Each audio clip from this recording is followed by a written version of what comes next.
ஜெர்மனியின் பாஸ்னியாவை சேர்ந்த 41 வயதுடைய நபர் ஒருவர் தனது புகலிட மனு நிராகரிக்கப்பட்ட போதிலும் பல ஆண்டுகளாக கோலோனில் வசித்து வருகிறார். அவர் 2003ஆம் ஆண்டில் ஜெர்மனியை விட்டு வெளியேற இருந்தார்.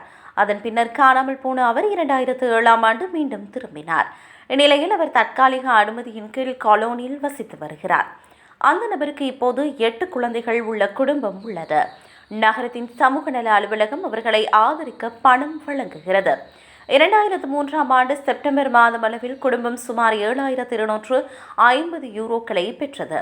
இதன்போது ஒவ்வொரு குழந்தைக்கும் 630 யூரோ முதல் 835 யூரோ வரை கிடைத்தது. இந்த பணம் எவ்வாறு செலவிடப்படுகிறது என்பதை கட்டுப்படுத்தும் எந்த விதிகளும் இல்லை. மேலும் அந்த நபர் ஏன் இவ்வளவு காலம் தங்க அனுமதிக்கப்பட்டார் என்பதனையும் நகரம் விளக்கவில்லை. குழந்தைகள் போன்ற குடும்ப சூழ்நிலைகள் காரணமாக இருக்கலாம் என அதிகாரிகள் தெரிவிக்கின்றனர். அத்துடன் அவர் கோலோனியில் பணிபுரிந்தாரா என்றும் தெளிவாக தெரியவில்லை. இந்த நிலையில் இந்த நிலைமையை நகரம் விசாரித்து வருகின்றது.